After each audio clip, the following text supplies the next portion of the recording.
dangerous. Definitely not this one. You don't have to like that. Holy shit! There are arrows more dangerous than that one?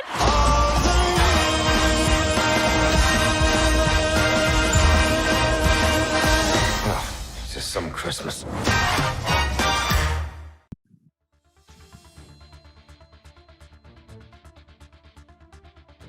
I'm Ryan Murphy. And I'm James Sheridan.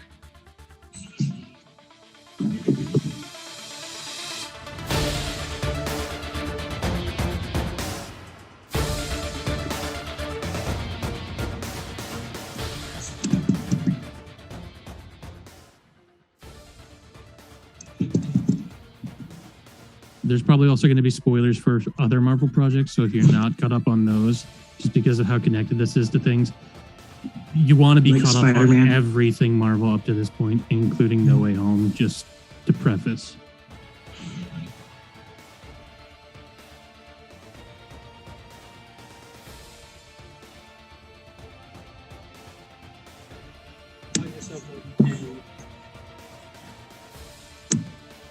Now, where do we start off here?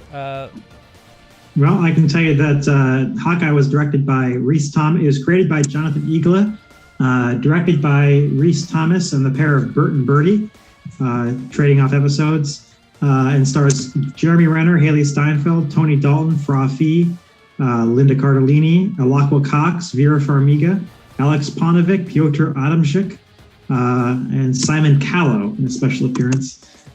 So there's that to start off with. Honestly, I blanked out on, we usually do the intro on that. Good job on you, Ryan. So we got that out the way now. If you guys like our content and you like what we provide, please subscribe to the channel, hit the notification bell so you receive all of our great content. Ryan just got, I think he got greenlit for a couple more interviews that I'm really excited about, and he's got a couple that he's waiting on. He's been kind of rocking back and forth in his chair, just waiting on the responses of these people. Yeah. He's killing it with these. Yeah, he's killing it. I'm very proud of him for reaching out, and it's really great for the channel. It's also great for you guys who are watching to get insights into the filmmaking aspects of it. So on that note, let's talk Hawkeye. I will say I felt like this the ending of the show, the ending of the final episode, I kind of equate to like a gymnast. Like, it stuck the landing, but it still kind of did a little, like, you know how you see girls when they do a little tumble and they land and they'll do a little this? That's what it felt like to me. I'm going to give it a 7 out of 10. I still enjoyed it. It picked up, I will admit, the first 2 episodes I didn't like whatsoever. It kind of actually frustrated me that how Kate Bishop was as a character, but I guess that's how storytelling goes, because by the end of it, and how she was able to do the adult thing and turn her own mother in, I mean, that's she grew on me quite a bit, and I actually enjoyed her a lot more. We'll get some more of my thoughts, but let's have Ryan go next. Ryan, what did you think, man? I'm gonna give it a 7 out of 10. Okay. It's, for me, it's just the whole sort of thing is sort of like with as well as the past Marvel miniseries, because this is the end of the year. We've had 5 miniseries, and sort of my verdict on all of them is sort of the same. They're okay. Like, it's nothing. It's kind of a letdown, because with Marvel, I know I've given some negative reviews to some recent Marvel stuff, but typically what I'm used to from Marvel is being really, really good. And their post-Endgame stuff so far has kind of been letting me down, because I haven't really liked any of the movies this year, including No Way Home. If you haven't seen our No Way Home review and you're like watching this and you're like, what? Because apparently I'm like the only person on the planet who didn't really care for this movie. I mean, I don't know. That's a whole other thing. Like, I liked aspects of it a lot, but other aspects I couldn't get over. But these miniseries they've all been okay to me. Like, they're and with this one, it's kind of like, there wasn't, after the reveal of that Kate Bishop's mom was basically a bad guy at the end of episode 5. Yeah, there are basically no real surprises left. That was not even a big surprise to me. I think a lot of people were waiting on that to come, waiting for that reveal. She sort of gave out villain vibes, and I don't know, that just seems to be the trajectory of the story. But yeah, I mean, so you guys are like, watch the finale before you watch this, and I'm like, yeah, or not. It's fine, because I mean, nothing happens that you wouldn't expect to happen. There's no. I mean, Josh was like, like live streaming, or like, you know what I'm talking, like real time typing and stuff. He's like, oh my gosh, holy shit. And I'm just like, I kept waiting for like Clint and Barton to be talking to someone and then get like The Departed. You know, just like, you know, I just kept waiting for something dramatic to happen and nothing ever did. And it's to be fair, Ryan, not a lot excites you. Just saying. Well, I mean, you got excited with Infinity War, but the part that excited me, like part where I said like, oh my god, that's cool, was it was revealed that Hawkeye's wife, Clint Barton's wife, oh my god, I'm blanking on her name, Laura, she is Agent 17, which is Agent 19. Agent 19. I apologize. Which is Mockingbird, which now kind of takes away. I mean, James said something that I'd like to discuss about that, but it kind of takes away Agents of S.H.I.E.L.D. being canon. Yeah. Since so there's typically only one Mockingbird within Agents of S.H.I.E.L.D. So. Okay. But that's how I feel about it. James, how did you feel about it? Yeah. I'm waffling quite a bit on what score to give, because up until this last episode, I adored this series. I loved so much about it. And this episode, it was a lot of fun, but a lot of the resolution didn't work for me. And I feel like this episode's resolution to a lot of plot lines were rushed. And I wish that we had some idea if there's going to be a second season. And if so, some of these stories be pushed to the second season. Because I feel like they didn't get their due. And I'll get into those specifics a bit later. That said, I love the performances. I loved a lot of the chemistry and relationships. I so badly want a buddy comedy between Yelena and Kate, because they were a lot every of fun scene together. they were in together, the macaroni scene, the elevator scene, that was pretty great. Watching them fight is just fantastic chemistry. I could watch that all day long. But it doesn't do anything to progress the story necessarily. So it feels like a lot of fun for, you know, it feels like it's in the way. And like there's one big issue that Josh commented on. I have a feeling we're going to get into a discussion about this. Yeah. That I realize that it's not what we're meant to think it is, but it still bugs me because I don't understand the purpose of this plot point being there. Okay. Let's go ahead. Let's go ahead and get into it. Then what's the plot point? Well, I'm still trying to formulate what my score is. I think I'm going to go with I think I'm going to go with an 8 because so much of it was good, and I don't want the lack of resolution, or my dissatisfaction with the resolution to be a hindrance to the score. Okay. That said, I really wish that they'd taken a bit more time to develop certain plot lines. Okay. One of the things that the thing I was just alluding to is, and again, spoilers if you haven't seen this or No Way Home. If you haven't seen them, stop now, because I don't want to ruin this for anybody. Yeah. The introduction of Kingpin is a perplexing plot point in this. Okay. Because as much as I understand his relationship to Kate, to Echo, to all kinds of other characters. Okay. I wish that had been like a second season kind of thing. Like we get the hint of it, but it's not something that we see because I feel like it was very rushed. Yeah. Like the bombshell aspect of it was amazing. It was very well done.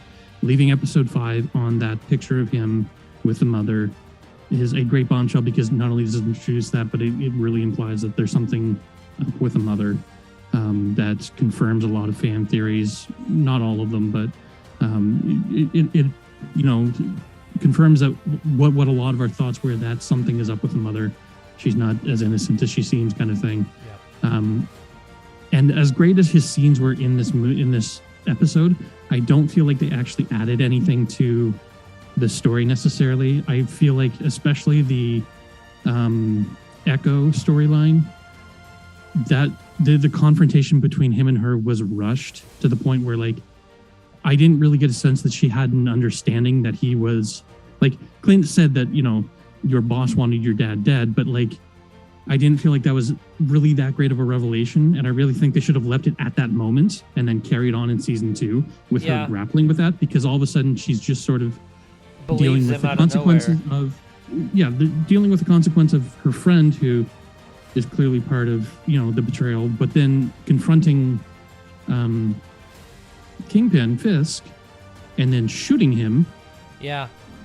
But then the way they framed that very clearly seems to me to indicate like film school 101, they cut away before the shot, which to me imply, and especially in comic book lore, if there's no body, they're not dead.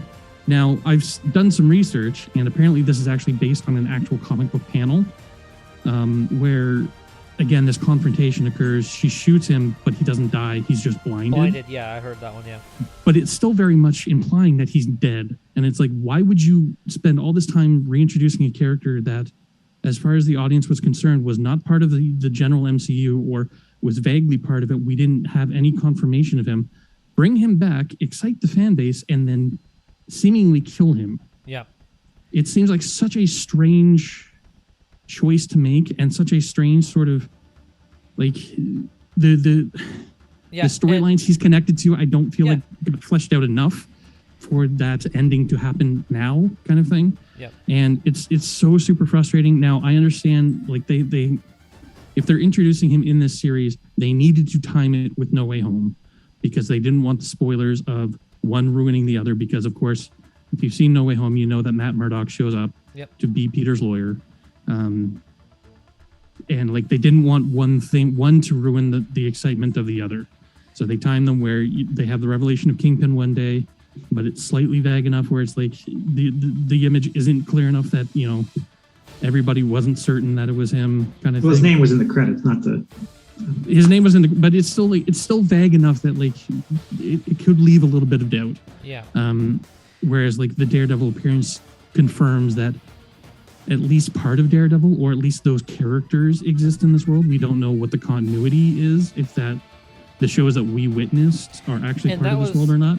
And that was one of the things that bugged me, is because Kevin Feige and the director, or the showrunner of this show, came out and said in an interview that you will get confirmation in this episode whether Kingpin and Matt Murdock, Daredevil, are part, like if their stories from Netflix are canon or not. Yeah. Didn't really answer that question for me, unless I missed something. If you guys are watching, if you caught something we didn't, jump in the comments and let us know. Well, I have a theory as to what's going on here. Okay. Because they'd already shot this show when they got confirmation that Echo's getting her own show. And I have a feeling that this was a changed ending for the purpose of setting up plot points in the other show. Now, that's why I think they should have left it at the car lot once Clint revealed that it was not him that killed her father, but her boss. And that like that should have been the cliffhanger for her story. We pick back up when her story continues. So I don't understand why they tacked this on, but like again, I feel like that left things kind of up in the air. Things I did really enjoy, though, I want to get back. I don't want to shit on this entirely, because I did that with No Way Home, and it like looked like that I was hating the film. But it's like I love that movie and I love this show, so I want to like focus a little bit more on some of the positives. Again, Kate, outstanding. Hailee Steinfeld, who is usually wonderful, she's great in this. Elena Pelova is just a scene stealer from beginning to end. Every scene she's in is a delight. Yep. Watching her geek out about the macaroni was like, it's just scene chewing. Everyone loves the macaroni here. It's so good. It was such a good scene. I want to really kind of praise the character of Echo. I'm not super into the character yet, but I love the character as a symbol of representation, especially for both the disabled in terms of the hard of hearing and deaf community, who I don't feel get enough representation. There is Daredevil, but Daredevil also kind of compensates by, his sort of sensory, like vision thing that he has. Yep. Whereas like Echo is just a purely deaf character and has to rely on other abilities. And the other thing I really loved is that the actress that they cast, Alaqua Cox, is actually an amputee. That leg isn't a prop.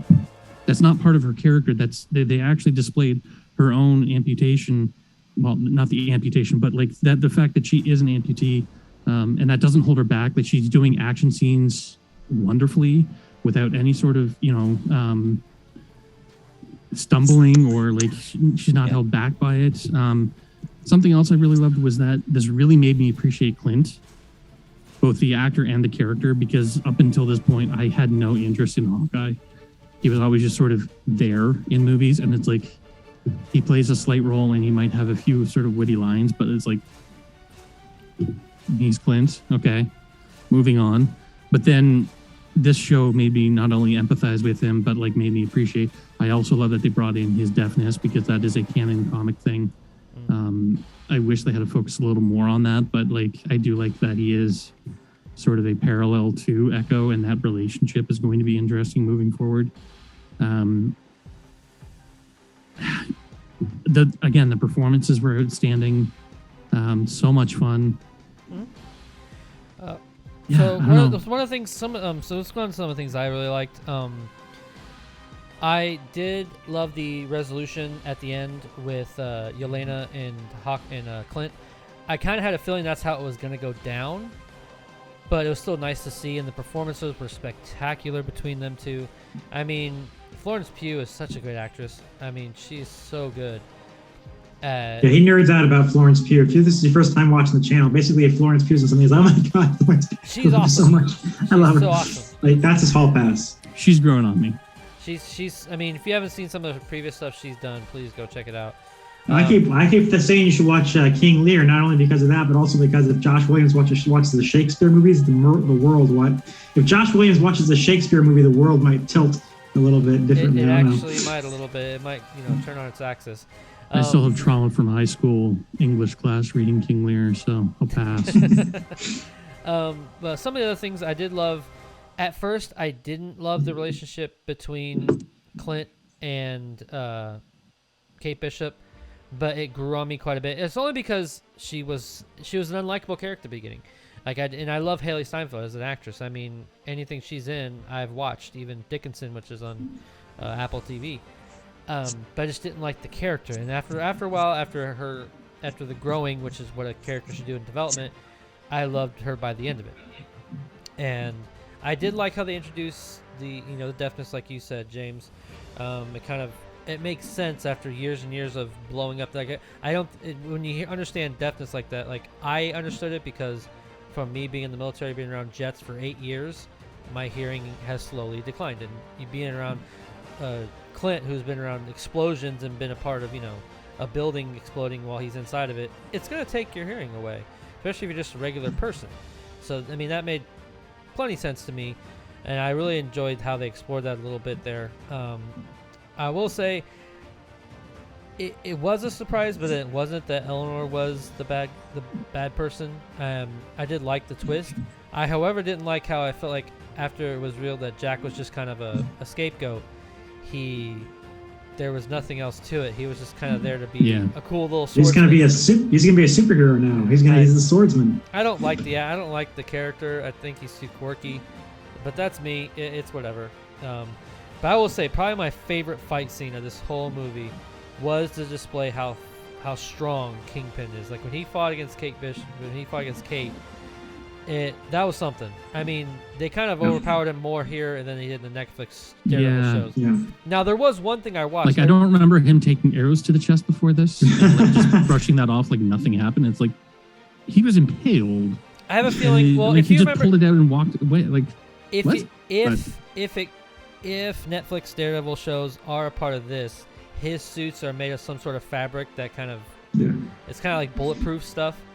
Sure, but then the arrow would bounce off. It stuck into him, like it was in him, and he pulled it out. Think of it like a bullet think of like a bullet that's smashed to Kevlar. Same thing. Yeah. Well, I will say this. A bullet's a much smaller object, so when it hits Kevlar and sticks into it, there's not as much of it. Like the balance point of it is further in, so it can stay into it. Whereas an arrow is like it's a longer object. It's going to fall out if it's not stuck in there. Well, here I'll say this. Like one thing. Go ahead, Ryan. Ryan. One thing that pissed me off about the Netflix Daredevil show was the climax, the whole final fight scene between Daredevil and Kingpin. Daredevil's not supposed to be able to take Kingpin at all, and like I've read two of the major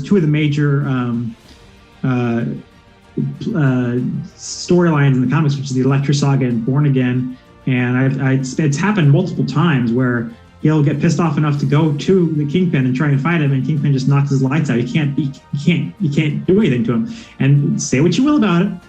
Say what you will about it. That's one thing I liked about the Ben Affleck movie, is the fight scene with them at the end is much more in line with the comics, whereas he goes up to Kingpin knocks his daylights out 20 times till Sunday, and then Daredevil finally gets a lucky hit in on his knees and drops him to his knees, and the fight is over. But when in the Netflix show, it's like, hey, Kingpin, and he goes and he flips him. He flips Kingpin. And I'm like, what the fuck just happened? So this was much, much more. I was literally thinking, if Kate Bishop knocks him out, I'm gonna get up and leave. But they handled it very well. Yeah, they handled it.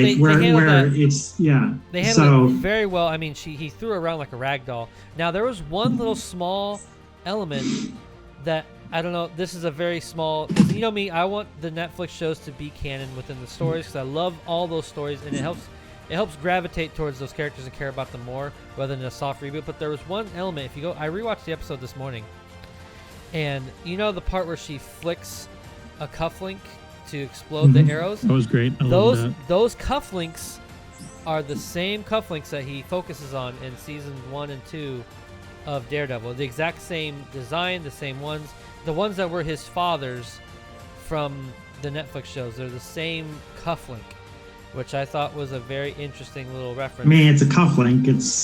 But it's one thing to just be a cufflink, but it's different to have it be the same exact design, the same exact cufflink as from the Netflix show. That's just something I had noticed. I don't know if they're going to go anywhere with it or if it means anything, but that's very interesting that they just didn't choose just a random cufflink. It happened to be the same cufflink as that Netflix show. It's just something small I noticed, but we'll see how that progresses. Now, I will say this. We'll go into some other stuff if you guys have other things you want to talk about. I mean, overall, I liked the show. It grew on me. I think once episode 3 hit, it got so much better. I will say, I thought, even though it was cool to see the whole musical number bit, I think this is probably the worst end credit scene we have ever gotten. Am I wrong? I mean, yeah. No, you're not wrong. I mean, that was one thing that perplexed me about the build up to this, is that everyone was excited about. Everyone I knew, at least, was excited about, Rogers, the musical, and I'm like, that sounds like the worst thing ever. Right. And then we see this actual production, and it's like exquisite sets, this Broadway play, and it's like they're in like Goodwill suits that they just pulled out of the rack at like your local right. vintage store or something. Like, it doesn't, like, the costumes look terrible.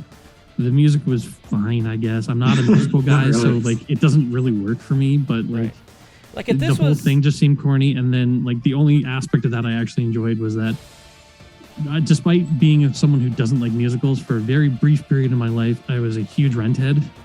So watching Roger from Rent show up and do like the sort of like narration of the musical segment was just wonderful, and it just like it delighted me. And then like the rest of it's like, okay, this is going on way too long. Can we just go back to credits? Can you give me some other end credit scene? No, nothing. Okay, thanks for wasting my time. That's what kind of pissed me off, because usually these shows, I mean, in mostly anything Marvel, they would give you a mid-credit scene to help lead on to the next thing, or lead in. Like, I was expecting a credit scene to lead into Echo, because since she was a part of the show, she's getting her own show. I'd have been fine with just that. But I'd have been cool with even this musical being the very end credit scene. You know what I mean? But the fact they gave us nothing, it kind of was a letdown, and it kind of was frustrating for me.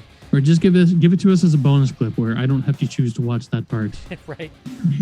Because I'm looking for actual content that's relevant to the Marvel Universe, and not, oh wait, why was Ant-Man at the Battle of New York? He wasn't there. Right. I don't care. Get it off my screen. Now, yeah, that was dumb. Right, yeah, it was pretty dumb. Anything else, Ryan? Anything you really rather enjoyed about the film, like the show? That, I mean, the action. I don't think we talked about the fact the action was just spectacular. Oh, it is. The chase scene, I think, in episode 3. The bridge was outstanding. The scene was so cool. Yeah, well, the one shot, the single shot camera. That was well done. Yeah. With the car chase and everything, and then a lot of the action in the finale was really good. So I really enjoyed that. So yeah, I don't think I thought Yelena's story was actually, I didn't mention this, but it's like kind of dumb. It's like you guys are getting me always pointing out plot holes, but it's like she's just like Val tells her this guy killed your sister. She's like, okay, how did he do that? No details. Okay, but he's responsible for my sister's death. Yes. Because Clint, you killed my sister. No, I didn't. Well, tell me what happened. Okay, you tell me what happened. Okay, we're good. Like. See, that part didn't bother me. Like someone going after revenge is never a logical choice. It's always an emotional choice. So someone being irrational and going for revenge always to me is sort of an irrational choice anyway, especially once they're like so devoted to kill somebody. They've kind of gone over the edge at this point. Yeah. So her making an irrational choice. I will say though, can we talk about the heartfelt, like the scene where she dusts and then comes back? That was such a the cool one scene. In that bathroom shot where like she's just there and then she just dusts and then she comes back and the entire bathroom around her changes. I thought that was really great because blew my mind. Yeah, because we saw something somewhat similar to where when it's from WandaVision. Yeah. What's her name comes back? Monica Rambeau comes back. Monica Rambeau comes back. We saw the scenes in Spider-Man. But we don't. But we never see them in the context of before and after. We always only see them when they're coming back. Well, not only that, but or when they were dusted. This was continuous from her perspective of that's what I was gonna say. Disappearing to coming back. Like we haven't seen that transition before, and seeing the room change around her in context of like.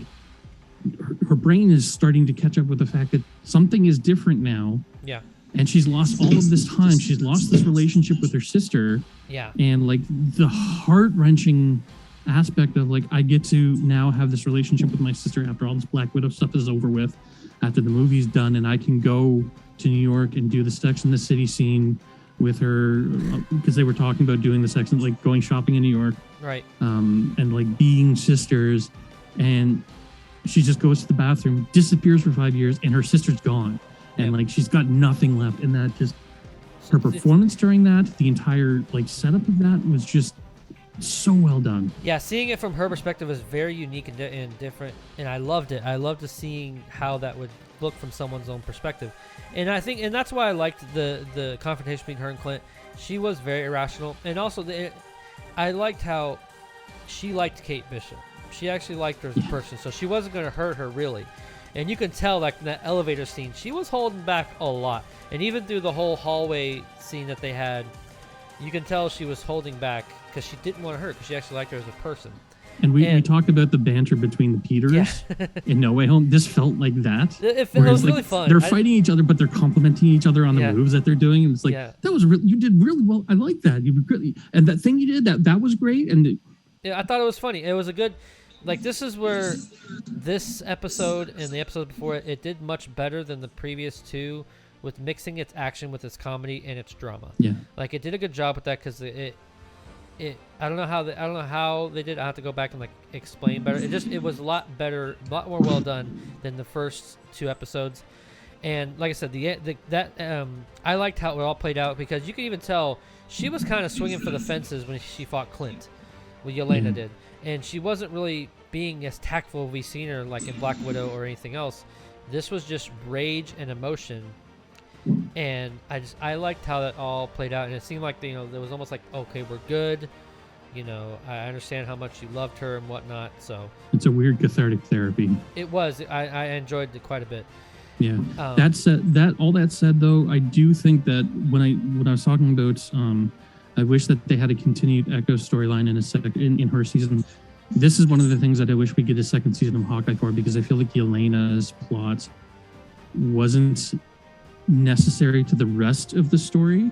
It's important because we need that closure between her and Clint, especially as people who knew Nat, and these two being the only two people that really knew Nat. And now that Nat's gone, we as an audience need that closure, but I feel like that should have been a second season or like a different place kind of thing, because it took time away from plot lines that I feel like could have been better developed. Mm-hmm. The mom being a criminal, like I said, the Kingpin stuff, all of the uncle stuff with Echo, I feel like they could have drawn out the mystery of Uncle a little bit more to lead up to that. And I feel like as much as I loved Yelena in this, I really feel like that should have been something that they sat on and waited on, because again, her appearance was very rushed. Like she just showed up out of nowhere. And as much as I enjoyed her time, it doesn't add to anything else that's going on.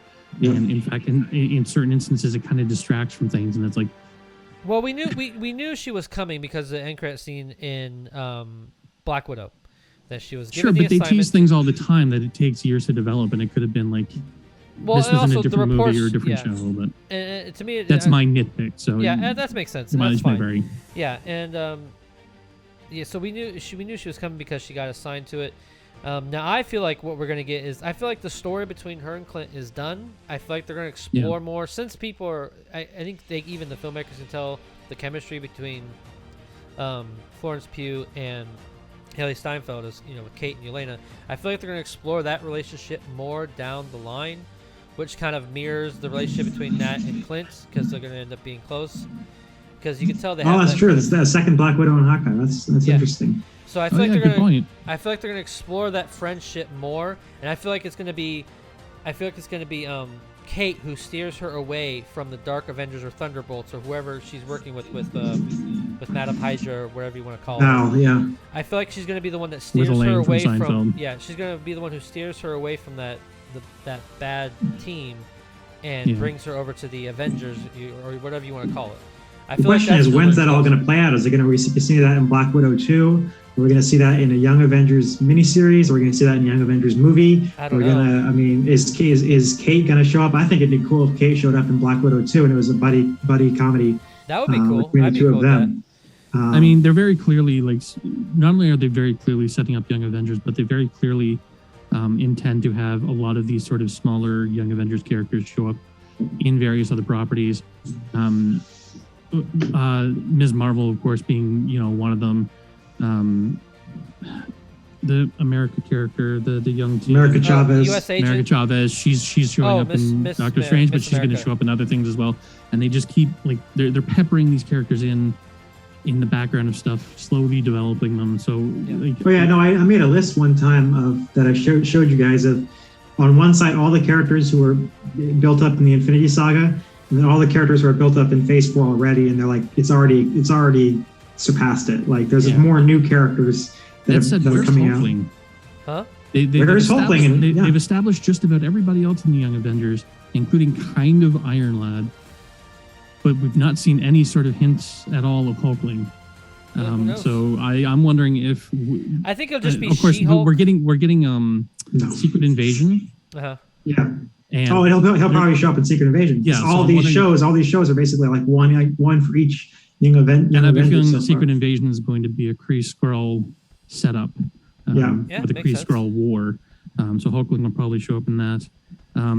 Circling back to the Agent 19 thing, just briefly, I don't want to argue about this and whatnot, because we tend to get very heated. I disagree that I think that this is that it necessarily negates Agents of S.H.I.E.L.D., simply because we only see 19.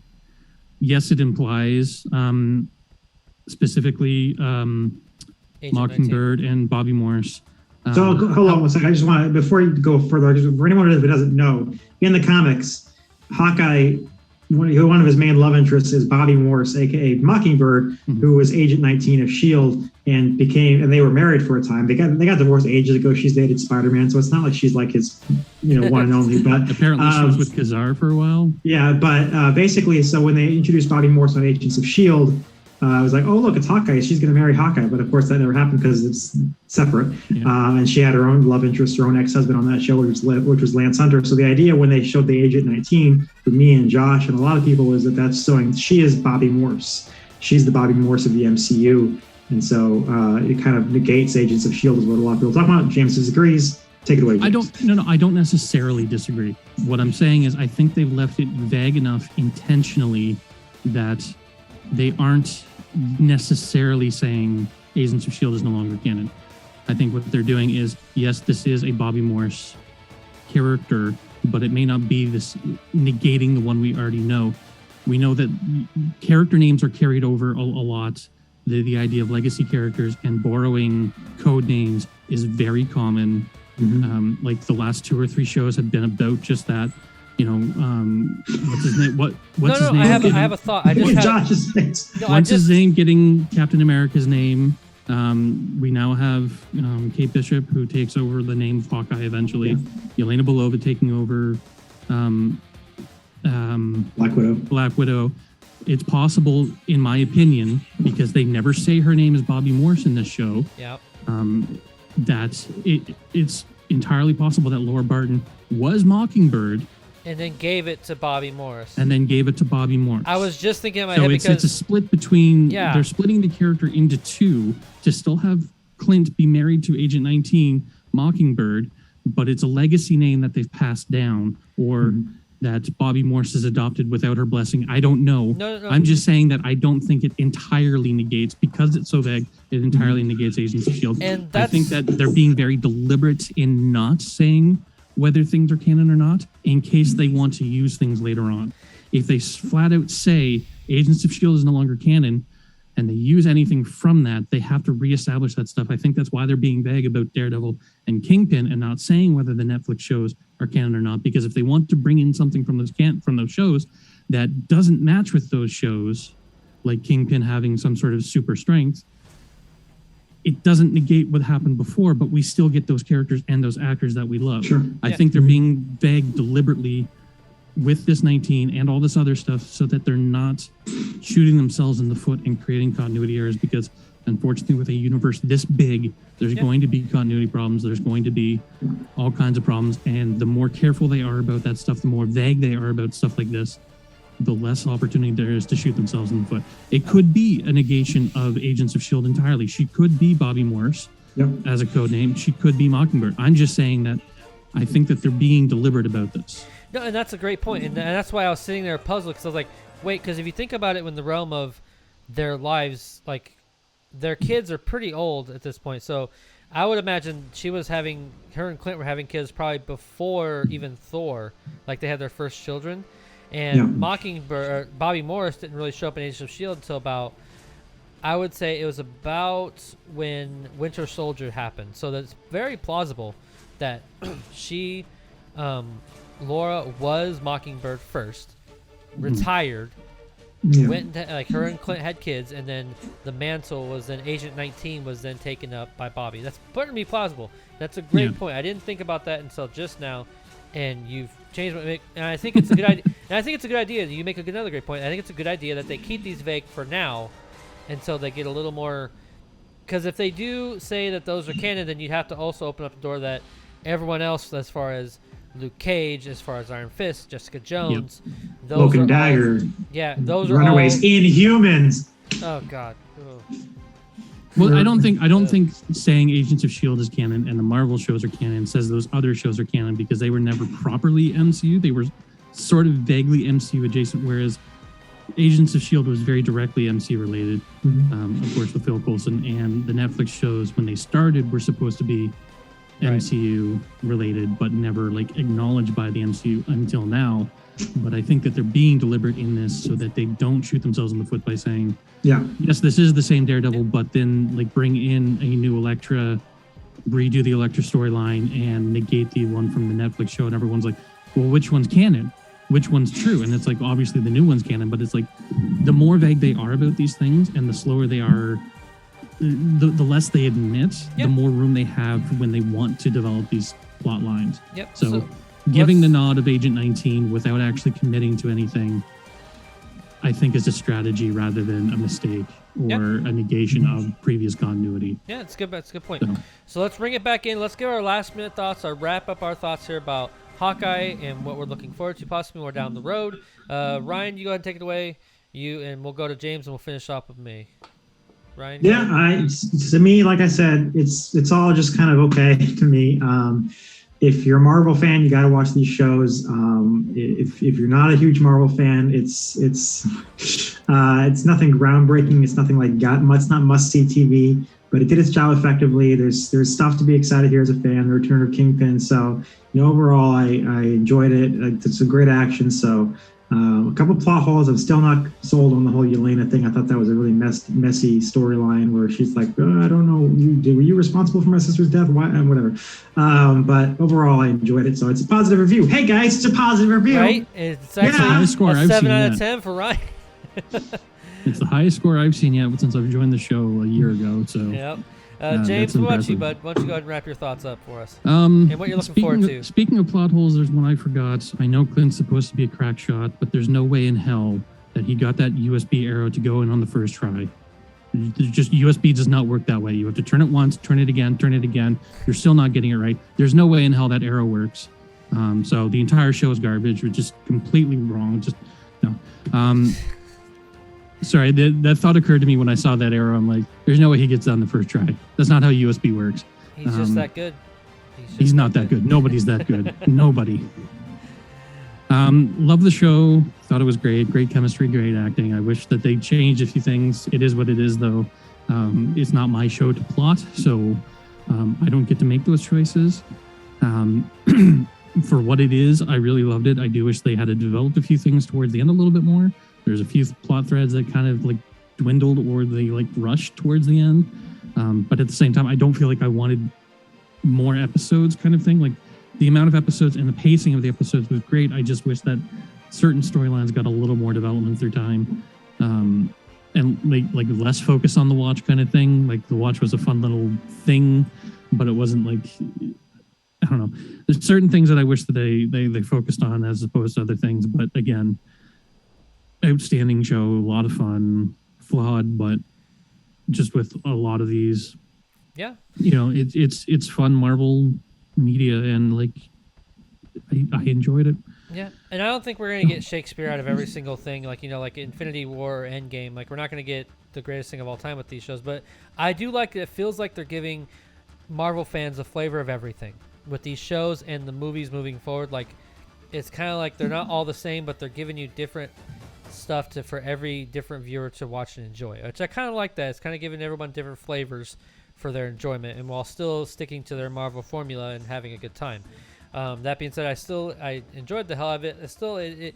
The first episode, I feel like when I revisit the show, because this to me is a great thing to watch around Christmas time, because it's revolving around Christmas. So this is probably something I still will watch around Christmas time every year. I might just skip over the first 2 episodes and just dive right into the third one onward. It's just as long as you make it seen over and over again. What'd you say, Ryan? As long as you make sure you watch the post-credit scene as many times as you can. Yeah, don't watch the only post-credit scene we got. It was frustrated the shit out of me. But regardless of that, I still had a good time. I felt like Hailee Steinfeld really got to show her range of acting at the last 5th and 6th episodes. A lot of action, a lot of great action, very cinematic, movie quality action and filmmaking. And I think that's what I love about these Marvel shows, is that it doesn't feel like a Netflix show, like a Marvel Netflix. It's very much so something you could see on the big screen.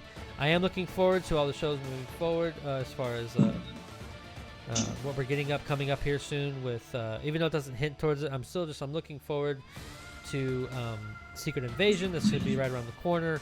Echo is also going to be around the corner, and other things. She-Hulk is also coming down the pipe. Armor Wars. Oh, so much. We're not going to, we're not going to be able to list them all. Right, we're going to write a list. I was just thinking about this. We're talking about the things we don't like, the things we do like, which is part of the review. It's just part of the process. But think about 10 years ago, if someone had told you that we're getting, an Armor Wars or a Secret Invasion or a Hawkeye standalone series, or having any of these characters on the big screen, like besides maybe the Avengers, Spider-Man, X-Men, those kind of characters, Fantastic Four, like getting these kinds of characters was an impossible wish list kind of idea. And now we're getting these things like 5-6 times a year. We've had 4 major Marvel movies, 4 or 5 major Marvel TV series, several other series sort of like tied in and like somewhat confirmed now. And it's like, and that's as much as we show them this stuff, like I am so grateful that like I never would have imagined we would actually get this. I never would have imagined I would have got a movie with 3 Spider-Men swinging together. Right. Like just that would have broke my 10-year-old brain. Right. And that's what I was getting to. even though this show didn't stick the landing, it still kind of stumbled a little bit at the end there. It still made me excited for the future. Like the shows in the movies so far for me have not gone wrong yet. I mean, Eternals was but it was its own. I feel like it's like its own outlier, like their own. It was like Marvel's experiment, like they did with Guardians to see if it would work, and it kind of did. But that's neither here nor there. It's still the shows and the movies are still getting me excited for the future, and I think that's what they want, and that's what I'm happy about as well. But that'll do it for today, folks. Thank you very much for watching. More importantly, what did you think of Hawkeye, the television Disney Plus series? Leave your comments section below. Give us all of your positives and negatives and your score out of 10. Also, if you like what you watch, hit the like button. Subscribe to the channel so you can receive all of our great content we have coming for you in the future. I am really excited for our future for next year in 2022, and I hope you guys all are too. But that'll do it for today. Again, I'm Josh Williams. I'm Ryan Murphy. I'm James Sheridan. And thank you for keeping it real. With ReelTime. Good night. Yeah, we did a